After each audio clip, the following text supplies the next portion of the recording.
Nifty খুব সামান্য point নিচে এসে বন্ধ হয়েছে, যদিও মার্কেটের মধ্যে একটা নেগেটিভ বায়াস কিন্তু ছিল বা নেগেটিভ টোন কিন্তু ছিল সকাল থেকেই। অর্থাৎ আমরা বলতে পারি এই ধরনের মার্কেটকে যে রেঞ্জ বাউন্ড মার্কেট উইথ একটা ছোট নেগেটিভ বায়াস। আস্তে আস্তে মার্কেট কিন্তু স্লিপ করেছে, কিন্তু তা করলেও সমস্ত ইন্ডেক্স বা আপনি যদি বলেন যে যে ধরনের অপশন ইন্ডাইসেসগুলো রয়েছে বা মনে করুন সেক্টরাল ইন্ডাইসেসগুলো রয়েছে, ব্রড ইন্ডাইসেসগুলো রয়েছে, তাদেরকে যদি দেখেন তাহলে কিন্তু আমরা বেশ কিছু সেক্টরে কিন্তু দেখুন গ্রিন গ্রিন গ্রিন গ্রিন ডান দিকে স্ক্রিনে আমাদের উঠছে, যেমন সবগুলো কিন্তু মোটামুটিভাবে গ্রিন হয়েছে। স্মল ক্যাপে কিন্তু কেনাকাটা হয়েছে 1.17%।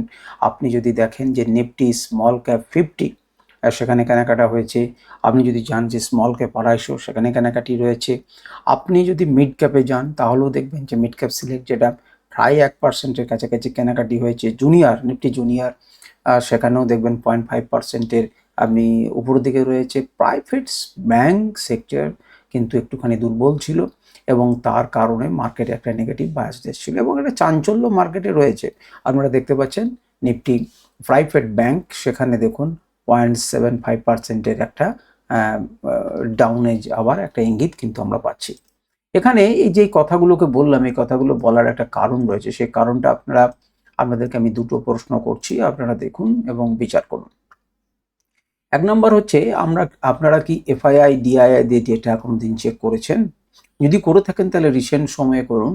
দেখবেন কাল এমন একটা বিরল দিন হয়তো দেখেছি, আমি হয়তো ভুলও বলতে পারি আপনাদেরকে, সঠিক আপনারা করে দেবেন যদি দেখে থাকেন। তবে যেটুকু আমি দেখেছি, খুব বেশি দেখার সময় পাইনি, দুজনেই কিন্তু অনেক দিন পর তারা কি করতে এসেছে, বাইং করতে এসেছে। এফআইআই এই মে মাসে লাগাতার এই রিসেন্ট সময়ে 2-3 দিন কিন্তু বাইং করলো এবং কালকে কিন্তু এই দুজনেই বাইং করেছে। এবং স্মল ক্যাপের এই যে বৃদ্ধি সেটা কিন্তু বাইংয়েরই লক্ষণ। যখন ডেটা আসবে তখন আপনারা দেখতে পাবেন যে এফআইআই বাই করেছে কিনা আজকেও সেটা কিন্তু জানা যাবে। তো সেই বাইটা কি আমাদেরকে প্রলোভন দেখানোর জন্যই? মার্কেট কি সত্যিকারেরই চাপে রয়েছে, তারা কি উদ্ধার পাওয়ার জন্য করছেন, না সত্যিকারে তারা ফিরে আসছেন? চারিদিকে একটা নেগেটিভ বাতাবরণ তৈরি করে দেওয়ার পরেই এই মার্কেট অনেকখানি কি নেমে এসেছে, আপনি কি মনে করেন? তো এগুলোকে নিয়ে আমরা অন্য কোনো ভিডিওতে আলোচনা করব। কিন্তু এই ধরনের মার্কেট সিনারিও আজকে ছিল যে মার্কেট একটু প্রেশারের মধ্যে থাকলেও অন্যান্য সেক্টর, অন্যান্য ইন্ডাইসেসগুলোতে কিন্তু বাইং এসেছে, সেরকমই কিন্তু আমরা একটা লক্ষণ দেখতে পাচ্ছি। কারণ সেখানে যে সব নেগেটিভ আছে তা না, সেখানে ম্যাক্সিমামই পজিটিভ আছে, অল্প টুলকো হলে পরে পজিটিভ আছে। নিফটি একটু বেশি বিয়ারিশ আজকের দিনে, সেটা হবারই কথা। আজকের দিনে মার্কেট সাধারণত এক্সপায়ারি দিনে কি করে, খুব একটা বড় মুভমেন্ট দিতে পারে। তাছাড়া মার্কেট আদনে কি করেন, সাধারণত রেঞ্জ বাউন্ড থাকে এবং একটা স্লাইড উপরের দিকে বা নিচের দিকে টোন নিয়ে মার্কেট চলাফেরা করে। সুযোগ যে দেয় না তা নয়, দেয়, কিন্তু এই যে একটা রেঞ্জ বাউন্ড থাকলে পরে তাদের সুবিধা আছে, ডিকেটে তারা এনজয় করতে পারে। তো সেই দরকার আপনি 2-4 দিন বাড়বে মার্কেট বা ট্রেন্ডিং মার্কেট থাকে বলে প্রত্যেক দিনই কিন্তু টাকা লাগিয়ে দেবেন না, এটি কিন্তু একটি ভালো লক্ষণ নয়। বরঞ্চ আপনি যদি বুঝতে না পারেন তাহলে এক্সপায়ারির দিনে আপনি বেরিয়ে যাবেন এবং একটা রুল অন্ততপক্ষে আপনি ফলো করতে পারেন যে এক্সপায়ারির দিনে আমরা নেক্সট এক্সপায়ারির ট্রেড নেব, অর্থাৎ তাহলে পরে আমি কিন্তু অনেকখানি বেঁচে যাব। দেখুন, আপনার ক্যাপিটাল কম বলে আপনি ছোট ট্রেড নেবার জন্য এক্সপায়ারির দিন পর্যন্ত বসে থাকবেন এবং আপনি ভাববেন যে একবার খেলে দেখি জুয়াটা যে কি হচ্ছে না হচ্ছে, তাহলে কিন্তু সঠিক সিদ্ধান্ত আপনি নিতে পারবেন না। এরকম আর বলা কর্তব্য আমি বললাম। আজকে মার্কেট একটা চেষ্টা করেছিল, মান্থলি টাইম ফ্রেমে কিচ্ছু বলার নেই, উইকলি টাইম ফ্রেমে বলার নেই। উইকলি টাইম ফ্রেমে একটু বলার রয়েছে যে আপনি যতক্ষণ পর্যন্ত না এই রেঞ্জকে পেরোতে পারবেন ততক্ষণ পর্যন্ত শান্তি নেই। এই রেঞ্জ কতটা বাড়ি বাড়ি কানে কামড়ে আমাদেরকে বলছিলাম যে 23,850 থেকে 870 পর্যন্ত একটি গুরুত্বপূর্ণ লেভেলস রয়েছে, সেটিকে পার না করতে পারলে আমাদের শান্তি নেই। এমনকি আপনি 24,000 ধার পর্যন্ত বলতে পারেন এই পর্যন্ত ক্লিয়ার কাটে, যতক্ষণ এই পর্যন্ত না ক্লিয়ার হবে এই কাউকে শান্তি দেবে না। কেন দেবে না? মান্থলি টাইম ফ্রেমে আমরা অনেকখানি সেই জিনিসটা বুঝতে পারবো। তো ডেলি টাইম ফ্রেমে সেটা বুঝতে পারবো। আমি আগে আমাদের যে পুরনো ছবি, সেই সমস্ত ছবিগুলোকে মুছে দিচ্ছি এবং আপনাকে অনেকবারই আমি এই 23,850 কথা বলেছি, যারা জানেন তারা দেখেছেন। তো এখানে আপনি তাকিয়ে দেখুন যে আমি কেন বলছি। এই যে জোনটা, এই জোনটার ইতিহাস তো রয়েছে না, এই জোনের জায়গাটাতে ইতিহাস রয়েছে, অনেক কিছু ঘটনা কিন্তু সে ঘটিয়েছে এখানে। যখন বড় একটা গ্যাপ আপ হয়েছিল, মার্কেট কিন্তু এখান থেকে কাছাকাছি রিটেস্ট করেছিল এবং এখানে একটা বিচ্ছিন্ন দ্বীপের মতো এরিয়া, দেখুন একটা ল্যান্ডিং জায়গা যেন, যেখান থেকে বারে বারে হনুমানরা লাভ দিয়েছে। তো আবার এখানে এসেও দেখুন একটা জায়গা, সেই জায়গাটাতে একটু ঝামেলা তো হবেই। একদম ক্লিয়ার কাট ট্রেন্ডিং মার্কেট পেতে গেলে পরে এর উপরে বা এর নিচে পেতে হবে, নচেত কিন্তু পাবো না।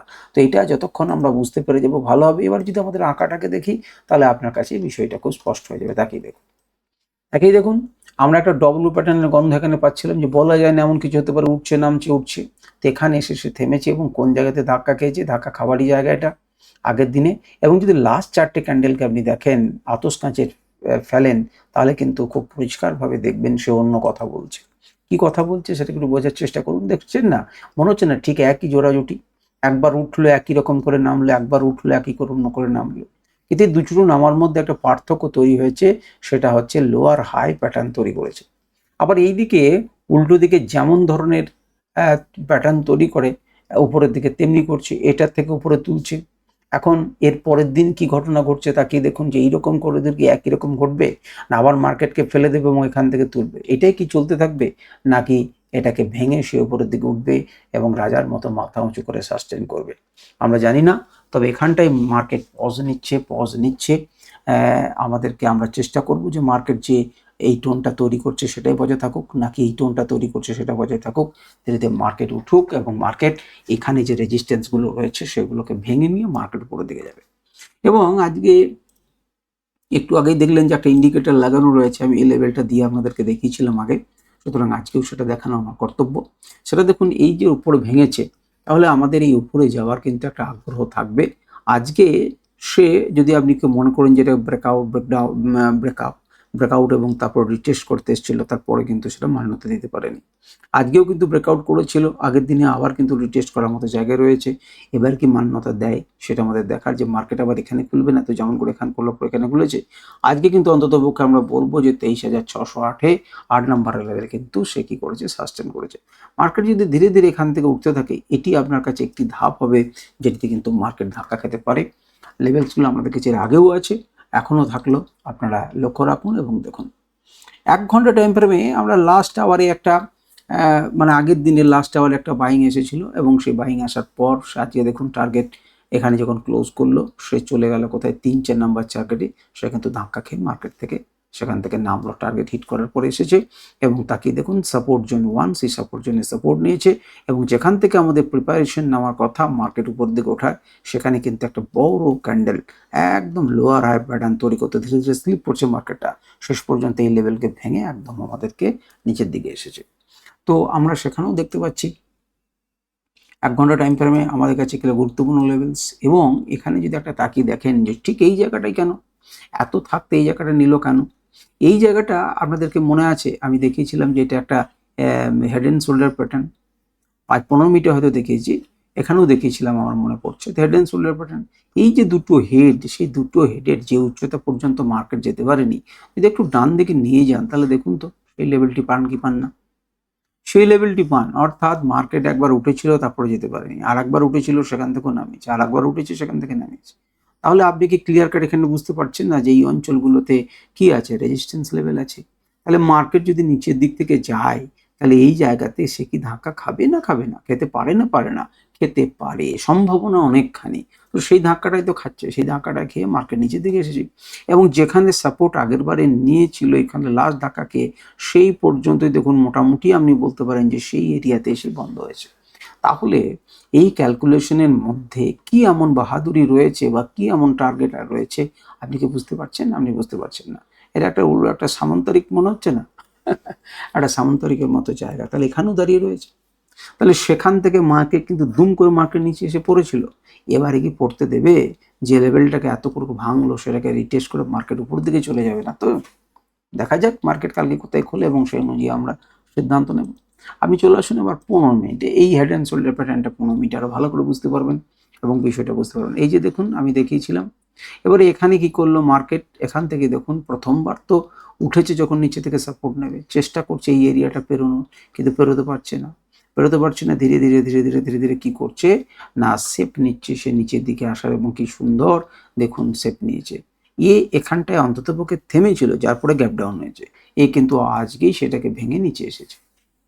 তাহলে আজকে ভেঙে নিচে এলে পরে আমরা দেখে মনে হচ্ছে খারাপ, কিন্তু কালকে ওপেন করতে হচ্ছে, তার উপরে আমাদের খেলা শুরু হবে। যে ওপেন যেখানে হচ্ছে তার নিচে সাপোর্ট আর রেজিস্ট্যান্স কোথায় আছে সে অনুযায়ী চলবো। সেই জন্য আপনাদের এই লেভেলগুলো এঁকে রাখা উচিত। আপনার মার্কেট যেমন খুলবে এবং প্রথম 15 মিনিটের পর বা কিছুক্ষণ পর আপনি দেখবেন যে কোনো জায়গাতে আপনার সাপোর্ট বা রেজিস্ট্যান্স নিচ্ছে কিনা। আপনি যদি আরো বড় চান যে একটু শান্তিপূর্ণভাবে করবেন, তাহলে আপনি সুইং হতে দেবেন, একটা সুইং অন্তত পক্ষে নিচে ওপর একটা তৈরি হোক, তারপর আপনি সিদ্ধান্ত নেবেন, তাহলে অনেক ভালোভাবে আপনি সিদ্ধান্ত নিতে পারবেন। আমি 15 মিনিটে আপনাদেরকে বলেছিলাম যে আপনারা মার্কেটে কি করবেন না, মার্কেটে এই পয়েন্টগুলোকে নিয়ে একটা ট্রেন্ড লাইন এঁকে রাখতে পারেন। তো ট্রেন্ড লাইন যদি আঁকতেন তাহলে পরিষ্কার হলো যে ট্রেন্ড লাইন যখন ব্রেক করলো তারপর নিচের দিকে এসেছে। তাহলে সঠিক ট্রেন্ড লাইন কিন্তু আপনাকে আঁকতে শিখতে হবে। যেখানে খুশি ট্রেন্ড লাইন হয় না, ট্রেন্ড লাইন যদি সঠিক আঁকতে শেখেন তাহলে হবে। এবারে আগের দিনেও আমি একটা পরিবর্তিত রেজিস্ট্যান্স দেখিয়েছিলাম, আজকেও পরিবর্তিত রেজিস্ট্যান্স আমাদেরকে দেখায় যে মার্কেট লেভেলস আপনাকে কি কথা বলছে। আজকেও দেখুন আগের দিন কোথা থেকে ঘুরেছে যেমন দেখিয়েছিলাম, এখানেও কি দেখছেন এই ইন্ডিকেটার দেখুন, এই যে কেন দেখাচ্ছি তার কারণ হচ্ছে এই যে রেঞ্জ বাউন্ড কথাটা বললাম, সেই রেঞ্জ বাউন্ডটা তাকিয়ে দেখুন দীর্ঘক্ষণ এই যে আমার গ্রিন জোন, এই যে নেগেটিভ জোন, সেই নেগেটিভ জোনের উপরই নিচে দেখুন কীরকমভাবে ধীরে ধীরে নামছে, কিন্তু এই জোনটার মধ্যে কেমনভাবে আবদ্ধ রয়েছে এবং সেখান থেকে দেখুন ধীরে ধীরে ধীরে ধীরে মার্কেট কি করছে, স্লিপ করছে এবং নিচের দিকে আসছে। তাহলে আমরা কিন্তু খুব ক্লিয়ার কাট এখানে এই যে রেঞ্জ বাউন্ড আছে এই জিনিসটা কিন্তু বুঝতে পারছি। এবং এখান থেকে একটা হিউজ বাইং কেন এসেছিল, কারণ আপনি দেখতে পাচ্ছেন যে জোনটা কালকে বাধা দিয়েছিল সেই জোনটাই তো আজকে আপনাকে সাপোর্ট দেবে। এইটাই তো ইম্পর্টেন্ট লেভেলসের খেলা, যেটি আপনার মাথার উপরে যখন থাকবে তখন আপনাকে বাধা দেবে, কিন্তু আপনার পায়ের তলায় যখন থাকবে তখন সে আপনাকে সাপোর্ট দেবে। এইটাই হচ্ছে মার্কেটের আসল সত্য এবং সেই আসল সত্যটাকে আপনাকে অনুভব করতে হবে এবং করতে হবে। এখন আপনি কি করবেন, এখন আপনি কি করতে পারেন, এখন যেটা করতে পারেন সেটাকে তাকিয়ে দেখুন, এইভাবে করে নিন। এইভাবে করে নিয়ে আপনি কি এই লেভেলগুলোকে দিয়ে একটা ট্রেন লাইন আঁকতে পারেন, তাহলে এঁকে রেখে দিন, এঁকে রেখে দিন। এবং আপনি ঠিক আছে এটি যদিও সঠিকভাবে নয় কিন্তু তবু একটা এঁকে রেখে দিন, এইটি আপনি এঁকে রেখে দিন। মার্কেটকে দেখতে থাকুন যে মার্কেট কি করছে, মার্কেট কি করছে দেখুন। একই রকমভাবে আপনি যদি এখানে আঁকেন না, তাহলে দেখবেন এই জোনটার মধ্যে কিন্তু মার্কেট কি করছে, এই যে দুটো প্যারালাল জোন, এই জোনটার মধ্যে কিন্তু দুটো জোনের মধ্যে মার্কেট দেখবেন একটা জায়গা তৈরি করছে এবং দেখুন একই রকম ধরনের গল্প একটা আপনি পাচ্ছেন।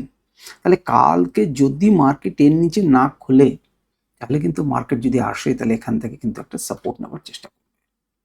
যতই দেখে মনে হোক যে এখান থেকে বোধহয় ভেঙে যাবে, প্রত্যেকবারই কিন্তু ভেঙে গেছে, প্রত্যেকবারই ভেঙে গিয়েছে। কিন্তু মার্কেট আজকে যদি লাইভ মার্কেটে কালকে এখানে থাকে তাহলে এখান থেকে কিন্তু একটা সাপোর্ট নেওয়ার চেষ্টা করবে, যেমন করে এখান থেকে সাপোর্ট নিচ্ছিল লাইভ মার্কেটে পেয়েছিল। লাইভ মার্কেট এটি পেয়েছিল একটি সাপোর্ট নিয়েছিল, যদি এমন ধরনের ঘটনা পায় তাহলে সে চেষ্টা করবে, আর যদি ভেঙেই যায় তাহলে মার্কেট সেক্ষেত্রে পড়তে পারে এবং সেক্ষেত্রে আপনি সিদ্ধান্ত নেবেন, আপনি যা সেই সময় যা বলবে তাই নেবেন। যদি আপনি 15 মিনিটে আসেন তাহলে 15 মিনিটেও দেখবেন কি ধরনের চরিত্র এবং কেন আমাদের সাইকোলজিকে নিয়ে খেলা হয় এবং অপশন ট্রেডারদের এক্সপায়ারির দিনে গুঁড়িয়ে দেওয়া হয়। গেলাম এলাম, গেলাম এলাম, গেলাম, বুঝতে পারছেন আপনার কেমন 12টা বাজিয়ে দেবে। কিন্তু আপনার কাছে যদি প্রপার লেভেলস থাকে তাহলে আমি সাপোর্টে কিনলাম, রেজিস্ট্যান্সে বিক্রি করলাম, রেজিস্ট্যান্সে সেল করলাম, সাপোর্টে ভিজলাম, সাপোর্টে কিনলাম, রেজিস্ট্যান্সে আপনি স্ক্যাল্পিং সেদিন করতে পারবেন। কিন্তু তার আগে আপনাকে প্রপার লেভেলসকে আপনার কাছে থাকতে হবে এবং রিস্ক নেওয়ার ক্ষমতা থাকতে হবে এবং লেভেলস আঁকলেই চলবে না, সেই লেভেলগুলো গুরুত্বপূর্ণ কিনা সেটি আপনাদেরকে বুঝতে হবে। লেভেল যেখানে খুশি আমি এঁকে দিতে পারি, আমি এইটুকু পয়েন্ট এমনি করে একটা লেভেল এঁকে দিতে পারি, কিন্তু সেটা গুরুত্বপূর্ণ কি সেটাকে বোঝার চেষ্টা করতে হবে। এবং মার্কেট দেখুন, মার্কেটে যদি আপনি এই সুইংটাকে আমি একটু আগেই বললাম, যদি আপনি একটা সুইং তৈরি হওয়ার জন্য অপেক্ষা করুন, আপনি একটি লেভেলকে আঁকলেন, এটাকে ভাঙলো, ওপরের দিকে যাওয়ার সময় রিটেস্ট করলো, মার্কেট এখান থেকে স্লিপ করে নিচে গেল। কিন্তু এই যে স্লিপ করে নিচে গেল বলে দিলাম, এত সহজে কিন্তু ট্রেডিং হয় না, আপনাকে প্রত্যেক মোমেন্টে কিন্তু আপনাকে পরীক্ষা দিতে হবে। এবং অপশন ট্রেডিং করলে যে আপনি প্রচুর টাকা পাবেন তা কিন্তু এখানে পাবেন না। কারণ কি না, কারণ আমরা যেতে যেতে যেতে যেতে সময় নিচ্ছে, টাইম এখানে গুরুত্বপূর্ণ। নিচে তো যাবে কিন্তু আপনাকে সময় নিচ্ছে, আর সময় যে আমার নেই, এক্সপায়ারির দিনে আমার কাছে সময় নেই, আমার কাছে অ্যানালিসিস আছে, আমার কাছে জিনিস আছে, সঠিক জায়গাতে সে পৌঁছাবে আমি জানি, কিন্তু আমার কাছে টাইম নেই। তাহলে সেটিকে বাদ দিতে গেলে পরে আমি কি করব না, আমি নেক্সট এক্সপায়ারিতে ট্রেড করব, নাম্বার 1। নাম্বার 2, আমার কাছে পয়সা থাকলে আমি ফিউচারে ট্রেড করব, তাই না? আমি জানি যে এখান থেকে এই পর্যন্ত আসবে, কিন্তু আমাকে দেখুন অপশন যে সময়টা নিয়ে যাচ্ছে তাতে খুব একটা যে বেশি আপনার লাভ হবে তা কিন্তু হবে না। আপনি এখানে 750 বা 760 বা 770-এ আছেন, মার্কেটটা আসছে 660, 110 পয়েন্ট আসছে, কিন্তু 110 পয়েন্ট যেভাবে এলো, যেভাবে এসেছে, যেভাবে গেছে, যেভাবে এসেছে, যেভাবে গেছে, তো নয়। এ তো 3টে ক্যান্ডেলে জার্নি শেষ করেছে, এ তো একটা ক্যান্ডেলে জার্নি শেষ করেছে। এখান থেকে কতগুলো ক্যান্ডেল, টাইম কখন 12টার পর থেকে শুরু করেছে 14টা 30, 14টা 30-এ 2.5 ঘন্টা ধরে আমরা টার্গেট আছে। 2.5 ঘন্টাতে ডিকে কত হবে বুঝতে পারছেন? তো এই জিনিসগুলোকে বোঝার চেষ্টা করুন। আপনারা আসবে, আপনি সবই জানেন, কিন্তু এই যে খেলতে খেলতে আসবে। তাহলে এই সময় কি করা উচিত? এই সময় যদি কিছু করতে চান তাহলে আপনি স্ক্যাল্পিং করুন। আপনার যদি মনই হয় তাহলে আপনি স্ক্যাল্পিং করুন, ছোট কিছু পয়েন্ট নিন, বেরিয়ে আসুন, ঠিক আছে, একটা নির্দিষ্ট সময় পর। সুতরাং প্রথম দিকে আবার যারা বিগিনার্স তারা ট্রেড করবেন না, তাহলে এক্সপায়ারির দিনে আমি এই সমস্ত ঝামেলাই মুক্ত করে দিই। যেদিন ওপর নিচ ওপর নিচ ওপর নিচ করবে সেদিন আমি ঝামেলাকেই মুক্ত করে দিই, আজকে দিন ট্রেড করবো না যদি আমি না পারি। তাহলে আপনাকে সেইভাবেই কিন্তু আপনাকে সিদ্ধান্ত নিতে হবে। তো চলুন আমরা নেক্সট এক্সপায়ারিতে মার্কেটে কি বলেছিল আমাদের মনে আছে? আমাদের মার্কেট বলেছিল যে 23,700 প্রথমে বলেছিল, তারপর কাল দিয়েছিল 691, যে এর কাছাকাছি আমি কিন্তু এক্সপায়ারি করব। তো আজকে মার্কেট কোন জায়গাতে এক্সপায়ার করলো কাছাকাছিতে, তাকেই দেখুন। মার্কেট এক্সপায়ারি কত করলো, স্পটের কত 606, 606 এ কত বলছে আজকে, না 650, এ বলছে 612, সুতরাং কাছাকাছি আছে। লেটেস্ট মার্কেট যেটা করেছে, তো 19 তারিখের পরে নেক্সট এক্সপায়ারি হচ্ছে 26শে মে। 26শে মে কিন্তু আমাদের মান্থলি এক্সপায়ারি। তো তার জন্য কি ধরনের ঘটনা করেছে, প্রথমেই আমরা 24,000 তো অনেক দূরের হয়ে গেল, 23,700 কথা বলি, রেজিস্ট্যান্স আছে। 77,963 লট কল বিক্রি করেছে, সুতরাং রেজিস্ট্যান্স আছে। সাপোর্ট তুল্য মূল্য 60,000। আজকের দিনে অনেকখানি পজিশন তারা মনে করেছেন যে 23,800-কে আমরা জয় করতে পারবো 700-কে, সেই মতো 31,686টা লট কিন্তু যোগ হয়েছে। আমি যদি তার একটু আগে দেখি 600-কে দেখি, তাহলে সাপোর্ট প্রচুর 52,000 এবং 20,000 আজকের দিনেই তারা মনে করছেন যে মার্কেটকে ওপর দিকে নিয়ে যাবে, যেটি কিন্তু একটি ভালো লক্ষণ। অর্থাৎ তারা মনে করছেন যে 23,600-র উপরেই কিন্তু এই সপ্তাহে মার্কেট থাকবে। আজকের দিনের জন্য, আজকের দিনের সাপেক্ষে মার্কেট এক্সপায়ারি কততে করবে বলছে, 23,200। তাহলে 23,800 বা 23,700-তে হতে পারে বলে মনে করছে মার্কেট। আমরা দেখব, আমরা প্রত্যেক দিন এটাকে নোট করে রাখুন খাতাতে, যে সত্যিকারের এই অনুযায়ী আমাদের চলে মার্কেটটা শেষ হচ্ছে কি হচ্ছে না। যদি আপনি ধীরে ধীরে প্রত্যেক দিনই দেখেন যে এটা ঠিকঠাক বলছে, তাহলে তার সাপেক্ষে বিচার করে আপনি দূরের একটা কল বা পুটকে নিয়ে হেজ করে অপশন ট্রেড করতে পারেন, ঠিক আছে। আজকের আমাদের আলোচনা পর্যন্তই। নমস্কার, ধন্যবাদ।